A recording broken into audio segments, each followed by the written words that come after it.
Okay, so we want to continue looking at our conservation of momentum examples, and in this case we had two trucks, which we can see in the little picture here. So we have this white truck, which is the larger truck at 3,000 kilograms, and it's moving to the right with 20 meters per second. So this guy is moving 20 meters per second to the right, and then the 1,500 kilogram truck, that's the red truck, it's moving to the left at 10 meters per second.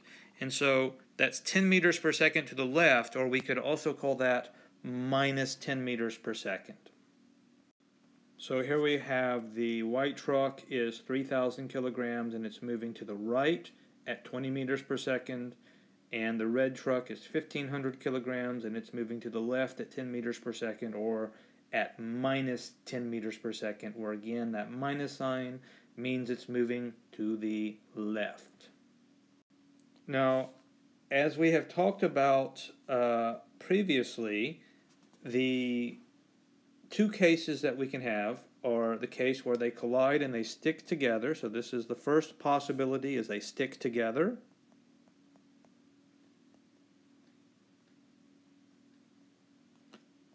And the other possibility is they bounce off of one another. They bounce.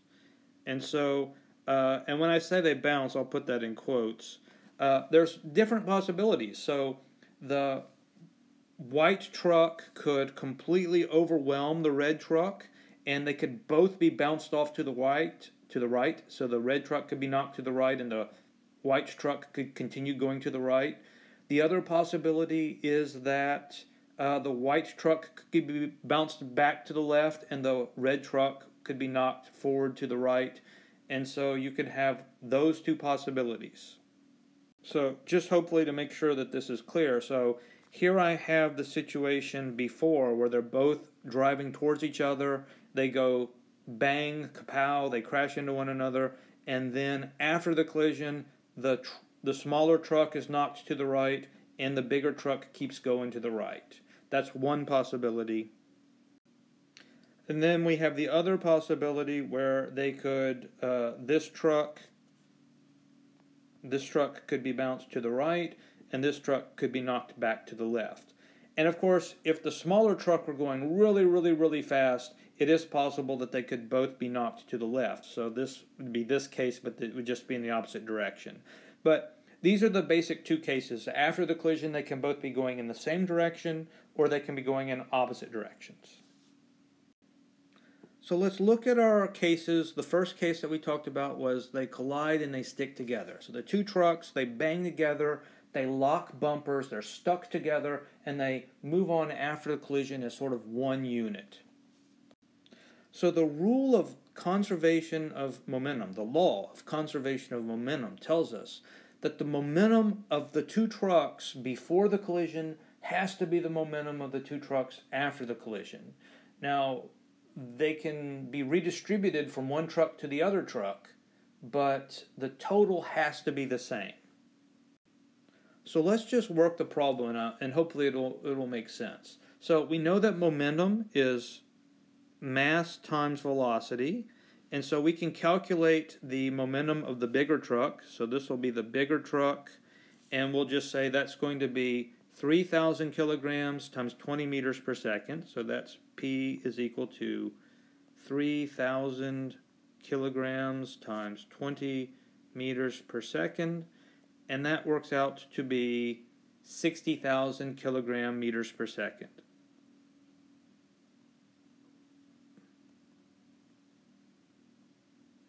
And so that's the momentum for the bigger truck. The momentum for the smaller truck, the red one, is going to be P equals to 1,500 kilograms times minus 10 meters per second. And that gives us minus 15,000 kilograms meters per second. And so this is the momentum of the big truck before the collision, and this is the momentum of the small truck before the collision. And so how do we get the total momentum before the collision? We just add those together. So we can add them together. So we have the momentum of the big truck, which was 60,000 kilogram meters per second, the momentum of the small truck, which was negative 15,000 kilogram meters per second, and so we add them together and we'll get the total momentum before the collision is 45,000 kilogram meters per second. So again, that's the total momentum before the collision. So we have the momentum before the collision, and what the law of conservation of momentum tells us is that the momentum after the collision has to be equal to this same 45,000. So we can set up an equation for after the collision and solve for the velocity. Now, we know that the momentum after is going to be the mass after the collision times the velocity after the collision. And so we need to figure out what the total mass after the collision is. And that's just simply going to be the two masses added together, because the two trucks, they lock bumpers, they join together, and they're moving off like as one mass after the collision. So we can simply add together the 3,000 kilograms of the big truck plus the 1,500 kilograms of the smaller truck, and that gives us 4,500 kilograms total mass. And so that's the mass that we'll plug into our formula for momentum for after the collision.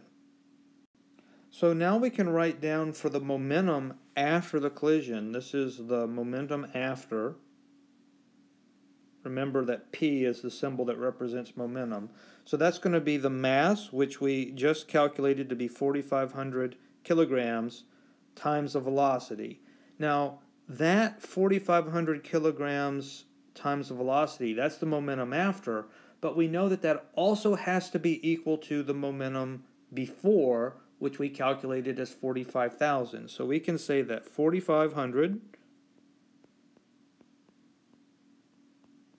kilograms times the velocity, that's the momentum after, has to equal 45,000 kilogram meters per second. That's the momentum before that we calculated on the previous slide.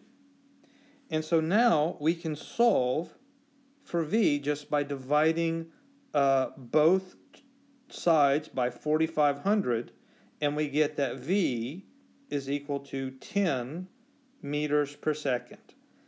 And we know that this V is positive, so that means it's moving to the right.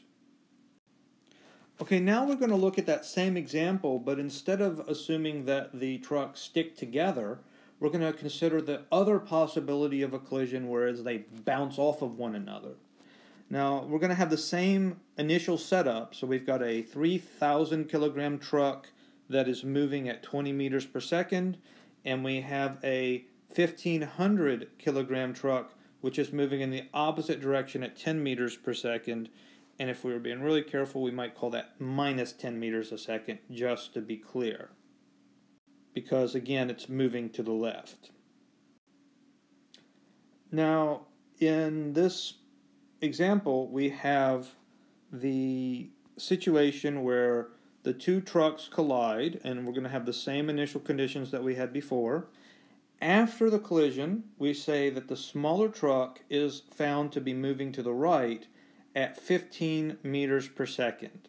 And so then the question becomes, what is the speed of the bigger truck and which way is it going? So we can figure out what the velocity of this truck has to be just by knowing what the velocity of this truck is, because we know our relationship that the total momentum before has to equal the total momentum after. Now, we don't know ahead of time whether this truck is going to be moving this way or moving that way, either moving to the right or to the left, but we'll be able to figure that out by looking at our answer, because our answer will be either positive or negative. And of course, positive means going to the right, negative means going to the left. Okay, in the previous example, we had the same two trucks with the same two velocities, and we calculated that their momentum before the collision was 45,000 kilogram meters per second. So that's going to be the same. That's the momentum before the collision. And just to be clear, that was the momentum of both trucks together.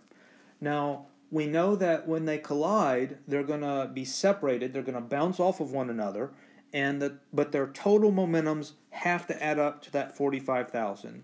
So we can look at that, and we were given in the problem that the smaller truck is moving with a positive 15 meters per second. So we can calculate the momentum of the smaller truck. And we know that's going to be the mass, which is 1,500 kilograms, times the velocity, which is 15 meters per second.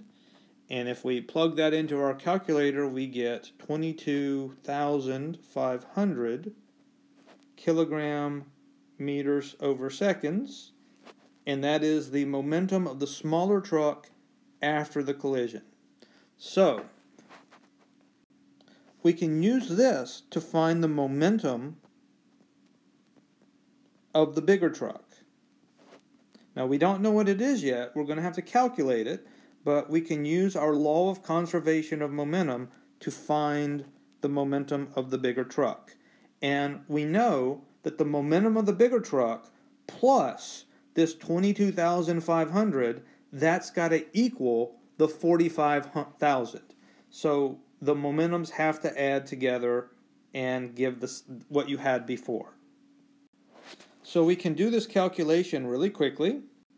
So this is what the equation looks like. We have the momentum before is 45,000 kilogram meters per second, and that's going to equal the momentum after, and we know that's going to be the momentum of the smaller truck plus the momentum of the bigger truck.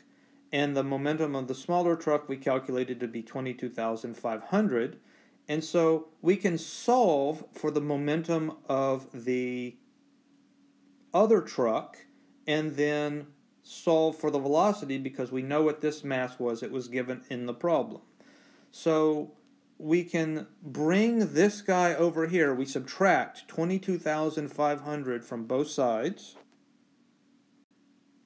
So when you subtract 22,500 from 45,000, you end up with 22,500 because this is half. So that's a coincidence that this number worked out to be the same as that number, only because this is a half.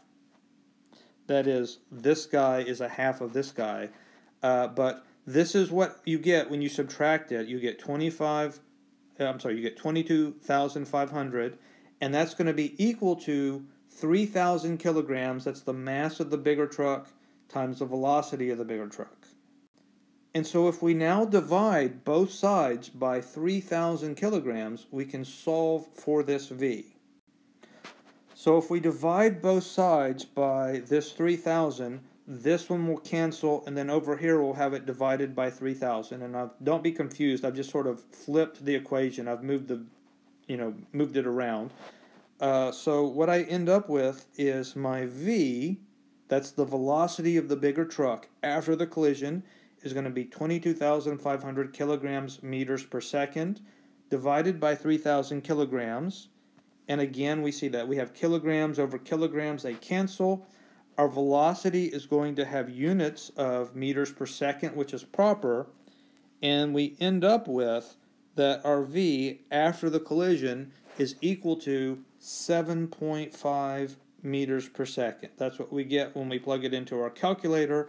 And we can note that it's positive, so that tells us it's going to the right.